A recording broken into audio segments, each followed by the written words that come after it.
Oi, turma! Eu sou o professor Cássio, da disciplina de Matemática, aqui da Fundação Matias Maquilini. Essa é a nossa aula 8 do módulo 2 do curso Preparar FMM. Na aula de hoje, continuaremos os nossos estudos sobre as funções de segundo grau.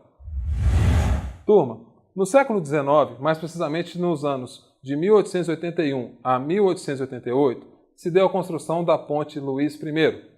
Essa ponte liga as cidades do Porto e Vila Nova de Gaia, separadas pelo Rio Douro, em Portugal. Ela foi oferecida ao rei Dom Luís I e é um exemplo fascinante de uma parábola, nome que se dá ao gráfico de uma função de segundo grau. O que não falta são exemplos de arquitetos que utilizam as parábolas como base para suas obras. A Igrejinha da Pampulha, situada na Lagoa da Pampulha, em Belo Horizonte, também é um exemplo de utilização de parábolas na sua arquitetura, muito conhecido de nós, brasileiros. Bem, na aula de hoje, continuaremos os nossos estudos sobre as funções quadráticas, ou funções de segundo grau. Venham comigo! Turma, continuando funções de segundo grau. Agora, a representação gráfica. O gráfico de uma função de segundo grau recebe o nome de parábola. Ela pode ser com a concavidade voltada para cima ou com a concavidade voltada para baixo. Lembrando, uma função de segundo grau tem uma forma geral do tipo y igual a ax ao quadrado mais bx mais c. Só de olhar para a função, identificando o valor do a, podemos dizer se ele é maior ou menor do que zero. Para um a maior do que zero, o gráfico resultante será uma parábola voltada para cima, em que ela é decrescente, vem até o valor mínimo, depois passa a ser crescente. Com o a menor do que zero, a concavidade será virada para baixo, ou seja, o gráfico é crescente até certo ponto, chamado de vértice, e depois passa a ser decrescente.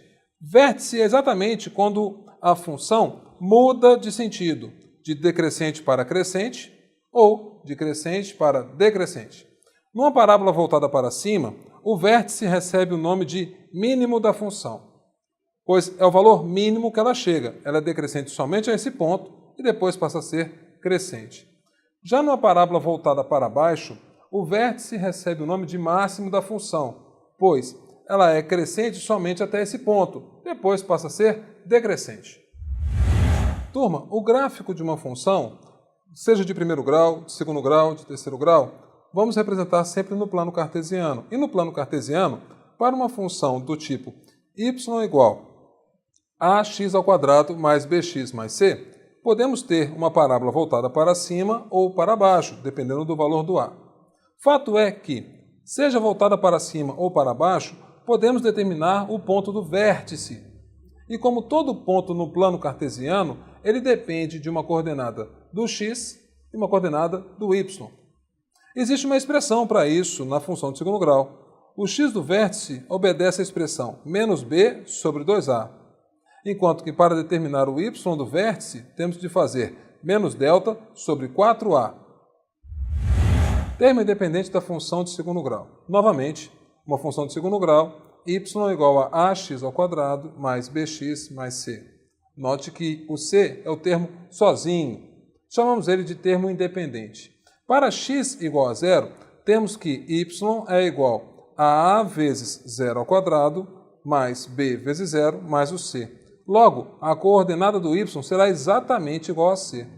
Dessa maneira, independente se a parábola é virada para cima ou para baixo, só de identificar o c da função, já sabemos o ponto que ela vai tocar, o eixo y. Turma, temos agora o suficiente para fazer o esboço do gráfico de uma função de segundo grau. Veja um exemplo. Y igual a x ao quadrado menos 3x mais 2. Primeiro vamos separar os coeficientes. O coeficiente do x ao quadrado é 1. O coeficiente do x é menos 3. E o coeficiente independente é 2. Já está aqui sinalizado que o c vale 2, portanto já sabemos o ponto que a parábola toca o eixo y. Vértice. O x do vértice, como vimos, é representado por menos b sobre 2a. Dessa maneira, menos 3 fica 3, que é o menos b. E 2a, 2 vezes 1, 2. O y do vértice será menos delta sobre 4a. Façamos uma pausa aqui. Relembrando, Delta é b ao quadrado menos 4ac. Então, usando os valores de a, b e c para delta, temos que o delta valerá 1. Substituindo esse 1 na expressão menos delta sobre 4a, teremos menos 1 sobre 4 vezes 1, que é 4, ou seja, menos 1/4. Isso me dá as coordenadas do vértice. Continuando. Como o delta aqui é maior do que zero, se vocês se lembram da aula passada, então eu tenho o x1 diferente de x2. Usando Bhaskara, que é x igual a menos b mais ou menos raiz de delta sobre 2a, podemos calcular o valor das duas raízes, que serão 1 e 2. Bem, façamos então o nosso esboço usando essas informações. Sabemos que nossa parábola é virada para cima. Ela toca o y no ponto 2. E o seu vértice será 3 meios e menos 1/4. E tocará o eixo do x em dois pontos, 1 e 2. Então, sem me preocupar muito com a proporção do desenho, terei uma parábola com essas características. Esse ponto aqui tem coordenada 2, pois é o c. x1 e x2 são as raízes ou zeros da função, ou seja, os valores do x para que o y seja 0. Aqui é 1 e aqui 2.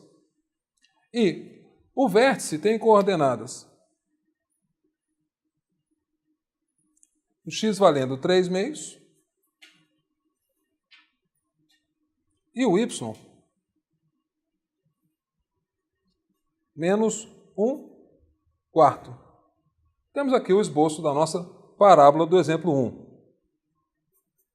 Acabou.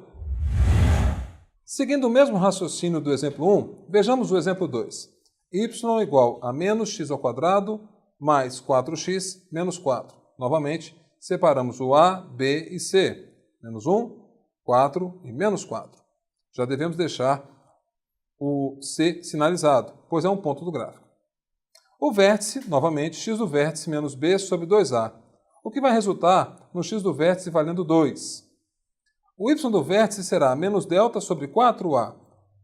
Delta, se vocês se lembram, b ao quadrado menos 4ac, ou seja, 4 ao quadrado menos 4 vezes menos 1, que é o a, e vezes menos 4, que é o c. Percebam que o delta aqui é igual a 0. Da aula passada, sabemos então que x1 será igual a x2. Continuando. Como o y do vértice é menos delta sobre 4a, 0 dividido por 4 é o próprio zero. Então, as coordenadas do vértice são 2 e 0. Usando o zero aqui no delta, em Bhaskara, temos que x1 igual a x2 igual a 2. Notem que, quando tem o delta igual a 0, as coordenadas do x do vértice coincidem com as coordenadas das raízes 1 e 2. Façamos agora o esboço. Como o a é negativo, essa parábola é virada para baixo e ela tocará o x em apenas um ponto.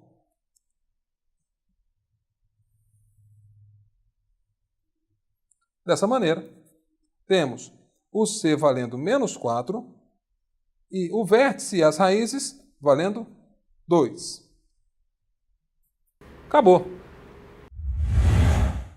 Exemplo 3. Y igual a x ao quadrado menos 2x mais 2. Novamente, a igual a 1, b igual a menos 2 e c igual a 2. E já devemos sinalizar o c. X do vértice menos b sobre 2a. Fazendo os cálculos, o x do vértice terá a coordenada 1. Y do vértice menos delta sobre 4a.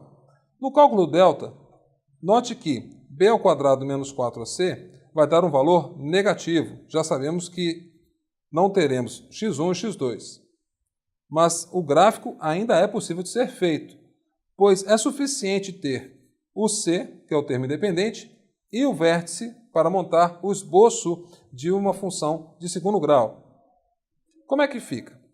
Temos que a parábola aqui no caso é virada para cima, pois o a é positivo. E o vértice será as coordenadas 1 e 1, mas ela não vai encostar no eixo x. Então, um esboço dela seria algo desse tipo, em que nesse ponto temos o c valendo 2 Aqui temos o x valendo 1 e o y valendo 1 também. Mais uma vez, não é porque não tem as raízes que não seria possível montar o esboço do gráfico. Para montar o esboço do gráfico, basta o c, que é o coeficiente dependente, e o vértice. Acabou! Turma, na aula de hoje, vimos um pouco mais sobre as funções de segundo grau. Não se esqueçam de tirar suas dúvidas com os monitores. Essa é a nossa última aula do módulo 2. Nos vemos no próximo módulo.